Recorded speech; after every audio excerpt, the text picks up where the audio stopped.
Hi everyone, good morning. Welcome to Be Inspired. You are in the best part of YouTube learning channel, and in this channel, by using this channel, I created so many educational videos based on the subject maths, and along with the maths, you have so many Vedic maths tips and you have crazy maths tricks also. Just you can make fun with the maths. How to make fun with the maths you can learn in this channel, and and along with that you have fast math tricks. If you follow the fast math tricks, very simple, you are going to become the topper of your class. That is easy. So please share, like, subscribe my channel. So before going into the topic, please share, like, subscribe my channel. So today we are going to learn one Python program, that is which are already built-in functions. Okay, before going into that, let's get started the video. So I'm just going to open my Jupyter notebook. It is going to open now. So you are going to get a blank window like this, and it is going to, by this we are going to access our Jupyter window.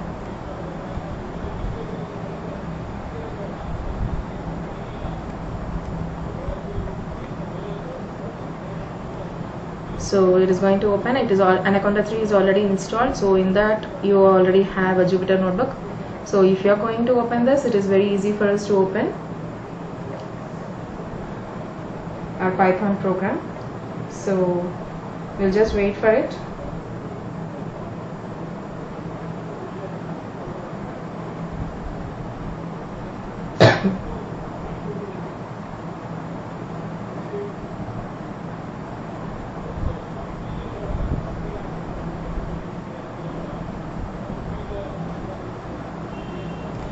So after selecting the Jupyter notebook, and it is going to open like this, simple, it is going to open your Chrome, and in this I'm going to select this Python, and in this yesterday we just completed this using Python as a calculator.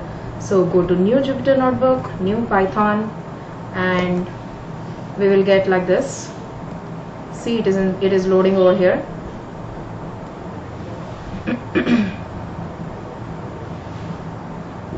So this one is circle, black color circle means that work is going on, and whenever it is coming a hollow circle, it means that your work is completed. So your Python is ready to work.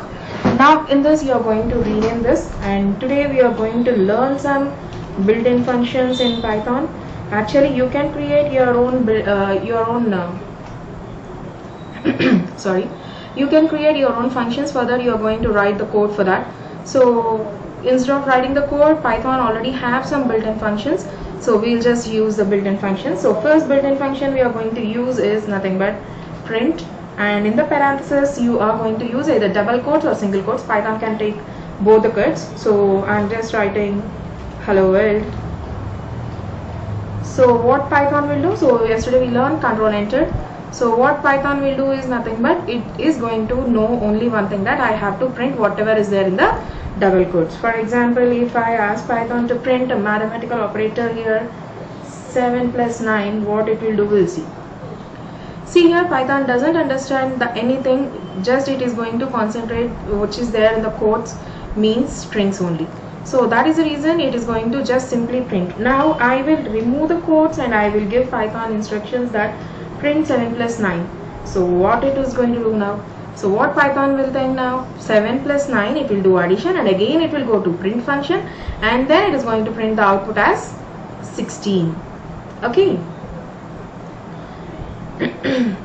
So we will just go for one board mass rule for this.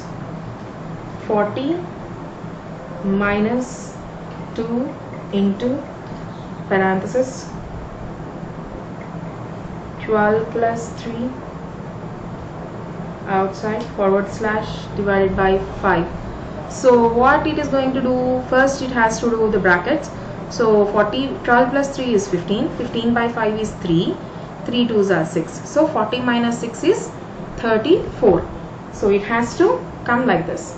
See here, it is given an answer in the form of a floating point. Yesterday we learned, right? So if you don't want that, or for example I just want to go for, just if you are going to give anything in the double quotes or in the single quotes, Python is going to simply print the answer. Now what Python will do, we will see. See here, Python is understanding that asterisk symbol is out of the double quotes, so that is the reason it just printed this number 3 times. According to Python, inside the double quotes is always considered as a string. So this is about your print function, and now we are moving on to one more function called max. Yes, the max is nothing but the values. You can keep so many things by just simply keeping a comma.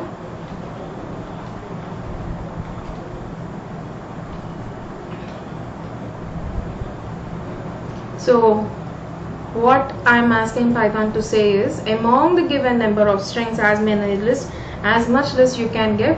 Among the list which I given to Python, it is going to print the maximum number. Now I'm going to ask Python to print the minimum number. I'm just going for copy paste the same numbers. Among the given numbers, which is the smallest one, the Python is going to print. So among the given values, 2 is the smallest value, so that is the reason Python printed that. And among the given values, 99 is the highest value, so that is the reason Python printed that.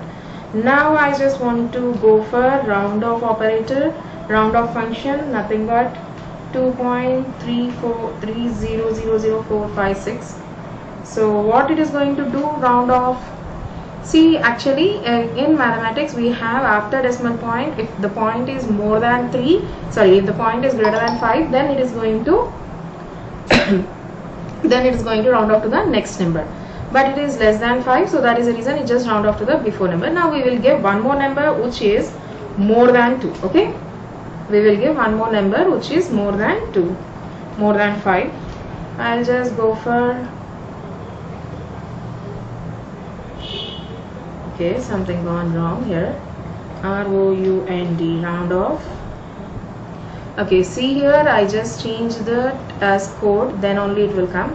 Yesterday we just gone through that, because markdown also we got 5.64. now control enter.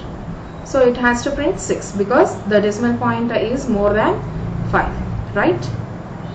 So this is about your round off built-in function, and this is about your maximum, minimum, and print.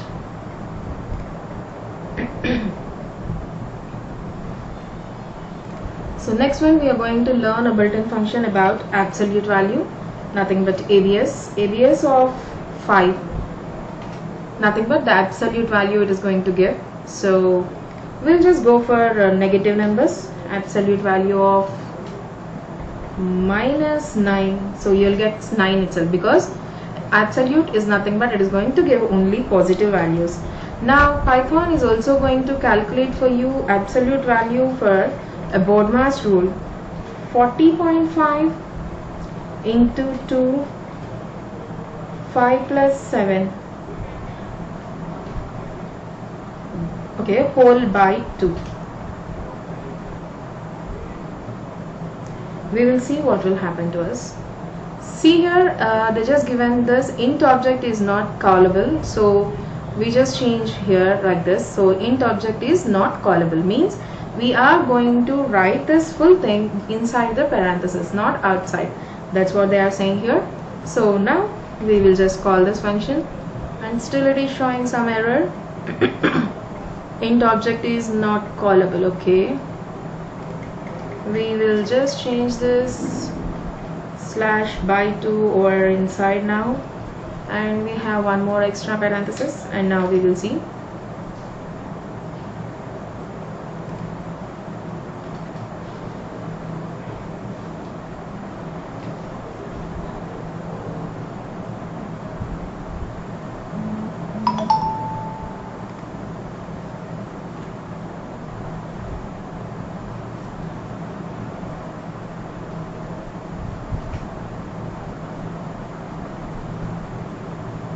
So it is going to show something else to us.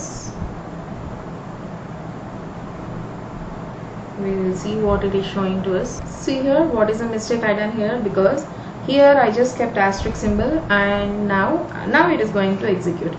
Why? Because this one we kept asterisk and this one we didn't give any symbol. So that is the reason Python thinks something else. So that is the reason it just showed you another value. Okay. Now move on to this next built-in function. Is we are going to learn a built-in function now called type. So we are saying that it is integer, it is float, like this we are saying. Now this is going to say what is the value. 17.5 is a float value, means decimal value. Now I'll just give you a normal number 5. See here, type 5 is nothing but it is an integer. So Python is going to explain what kind of thing you just given, and now we will just give you a string 2 in this type function, and what it is going to give to us we will see. Sorry, something down. Type of, I'm just going to give hello, and what Python will give. See here, whenever name hello is not defined, so means I should give in parenthesis. String means I should give in quotes. So now we will see here, whereas for numbers we didn't give in any quotes, but whereas for the alphabets we have to give quotes. Then only Python is going to identify what we given is a string. So in this way you can have some built-in functions which are already defined in Python, and by this it is going to be very easy for us. So we just learned some built-in functions, nothing but print and max, minimum, round off, absolute values, type functions, and some more built-in functions are there. And not only this, you can write your own built-in functions and you have to write a code for that. So best before that I just want to explain just what are some very easy built-in functions in Python. I hope you all understand today's class. Wear masks, save lives. Thank you for watching.